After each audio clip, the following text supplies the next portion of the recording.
Alright, so let's say you went ahead and did a design, you put it on your workpiece, and you set your toolpaths and everything, and you're happy with everything that you've got done, and you want to go ahead and you copy it and you put it a bunch of times on your workspace, and you want to go ahead and add your toolpaths, so that way you can cut everything and you don't want to have to completely redo them.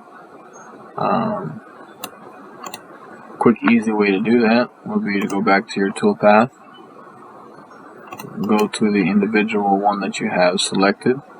Say I have everything selected except for the outside perimeters, so the easiest thing for me to do would be to just go ahead and select the background, select everything, and then come in to each individual one holding the shift key and deselect the perimeters. So after we go through and once again click it to deselect. Once we go through and deselect all these, we'll click the OK button up here, and all the toolpaths will be saved for all of these guys. We didn't have to go and change a bunch of settings and do a bunch of extra work. So kind of makes life a lot simpler. Alright, so we go ahead and push OK. Give it a second, our toolpaths update, and as you can see, everything is going to be etched out. So once again, if you want to come back in here, click the background, go to toolpath, we'll go to the next one. So now we just have the outside perimeters to select. Holding the shift key, we're going to go around and select all the outsides. Oops. Now, if you accidentally select something, don't worry, you can always deselect it. Just try not to touch the background. I guess if you click the background too many times, bad things tend to happen. Just kind of something that happens in Carbide Create. I am using a mouse that has zooming capabilities. If you don't have one, I recommend you get one. If you can't zoom in and out, life is going to be not so fun.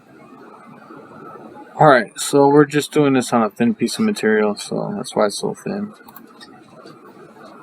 Click OK, let it update, and as you can see, now it's going to cut out all the outsides. Now, I actually have these two operations switched. This one actually needs to go up. If I was going to cut all this stuff out at the same time, like say, this is my V-bit. If I was going to come back in here and cut these two, I would cut these inside pockets that we're going to go ahead and set right now. I would cut these first as to not, otherwise the pieces are not going to be held in by anything. So as soon as the bit touches in there, bad things will happen. So make sure if you're cutting any through cutouts of your main piece, cut those out first. That's a good procedure to follow. Order of operations, if you will. Alright, so we're just going to continue coming in here and selecting all these guys. Again, doing all these different ones, repetition. Now the reason why I cut these ones separately and not have them added to the outside perimeter is because this is actually on a different profile. The way I cut these all out, the edges are cut with a V-bit, and if we just follow there, we put the profiles on, as you can see, no offset. So if we put them on the inside right, inside left, I can show you what's going to happen. I really don't like the outcome. Looks kind of nasty. So let's go ahead and finish selecting these guys, and then we'll click OK on that inside left so I can show you what's going to happen.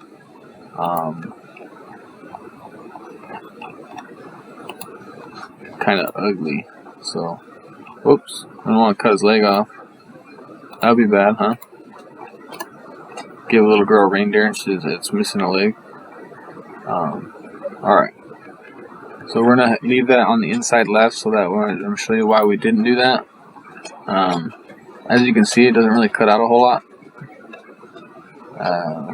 If we go ahead and switch that back to no offset. And again, we're just using 1/8 inch end mills on these guys. They're just 1/8 inch end mills, so nothing crazy. Let's do simulate.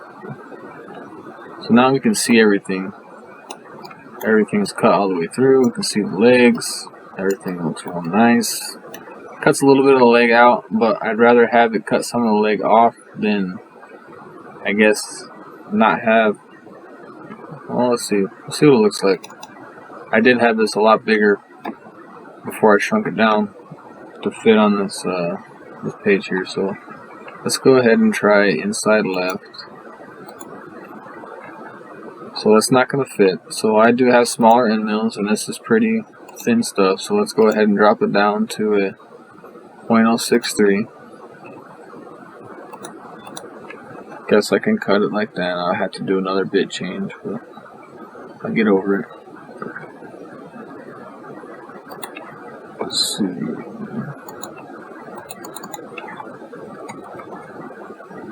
We'll do real conservative today. Inside left.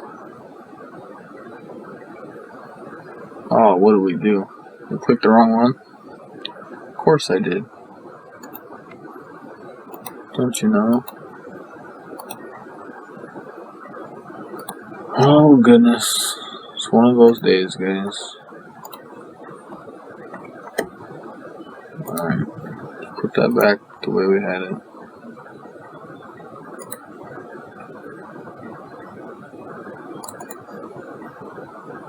Alright, so we have this one. Let's go ahead and click a 0.063. What we tried to do a minute ago. 0.035. Call it 12. Call this 40. And inside left. Alright, that looks a little bit better.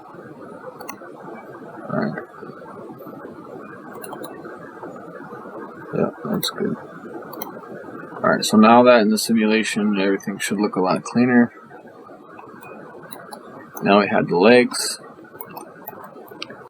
Before, when I did this at a larger size, and I had the 1/8 inch in there, and I just did it on the profile, it came out really nice. But like I said, it was I think 24 inches big, and these guys are all like 6 inches tall. So just for size reference. Or, I don't know how tall these guys are actually. Let's see. Yeah, they're 6 inches tall. Alright. I hope you guys learned something on this. Sorry for rambling on a few times there. But I hope you guys learned something, and if anything, if you guys need to use tabs, use tabs. I don't use tabs a lot of times. I get around it, but if you want to add tabs, feel free, just go in there. You're going to want to go, let's see, on your profile toolpath, come down here and edit tabs, and just click wherever you want to add one. You can just add them random places if you want. That's if you want tabs. I don't usually use tabs, so there you go. Have a good night, guys.